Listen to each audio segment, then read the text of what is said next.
My name is Tom Cozens, and I'm here today as part of the Reuinion at Horham at the Red Feather Club Museum. And I'm actually sitting on the memorial bench for my father, who was Lieutenant Colonel Robert or Bob Cozens. And my dad was in the first group to arrive here at Horham. He was a pilot, and he named all three of his planes after my mom, Patsy Ann. And so I've gotten involved over the last about 12, 15 years with coming to the reunions.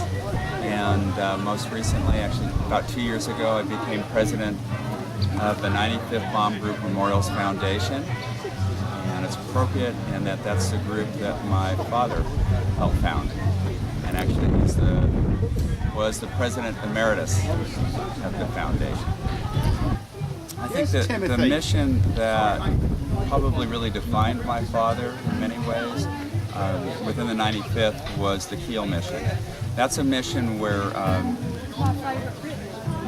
General Nathan Bedford Forrester III decided to change the defensive formation that the B-17 crews had been using.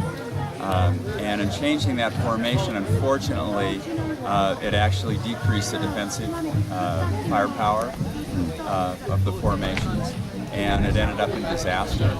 My dad was flying in the deputy lead position for that mission. He saw over Kiel a good friend of his, Harry Stillwell, go down, who was the pilot of the plane that General Forrester was in. And this was right over the target, so coming out after the bomb run, and as that plane went down, and because it was a new formation, and again, unfortunately ineffective, the whole group was starting to scatter, which, and the more you scatter, the easier you are to fall prey to the fighters. And my dad took over the lead position when the lead plane was shot down, and the rest of the crews to rally around him for the flight back to Horham.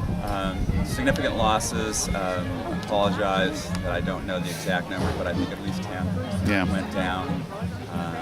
And it had to have been tough, I know, every mission where a crew was lost. It had to be very, very difficult for the other crews watching good friends go down, not knowing whether they'd survive or not. My dad flew his full 25, and this was early on. He was in the first crews to arrive here in the 95th, and so he flew his 25. But what's remarkable about that is this was before the long-range fighter escorts. So once they crossed the channel, their escorts had to turn back because they just didn't have the fuel. It had anything to do with other than logistics. They didn't have the fuel to get them to the target and back. So the odds were not very good, particularly for the early crews without the long-range escorts. So, Dad. One thing about Dad, I will say, and I can speak to this,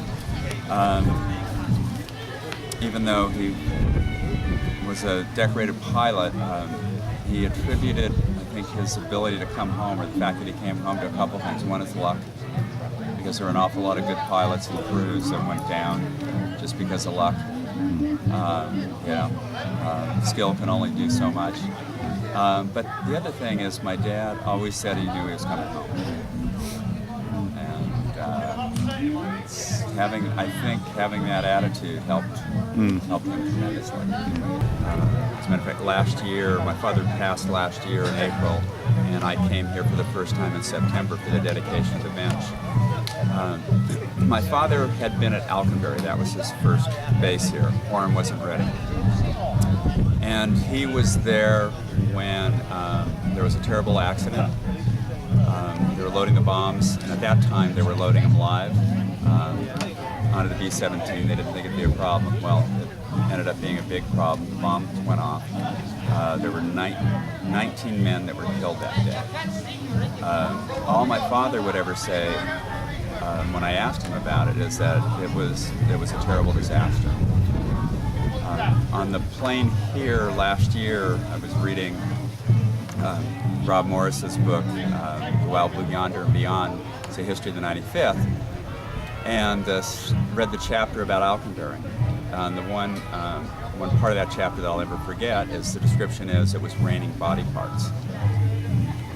So put yourself, if any of us put ourselves in the places of our fathers who were serving and the experiences that they had, whether it was part of air crew, ground crews, infantry, whatever, it doesn't matter. They all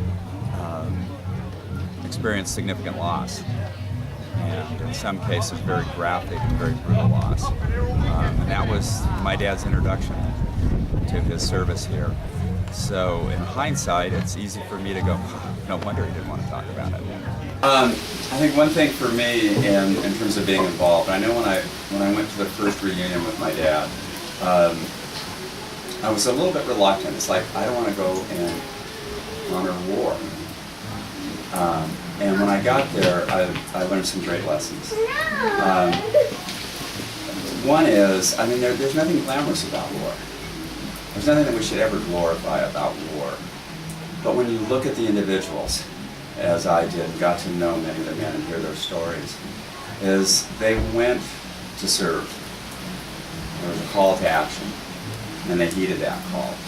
And they deserve our thanks and our praise, and their action, their commitment to each other and to their country is glorious. That's something we need to celebrate.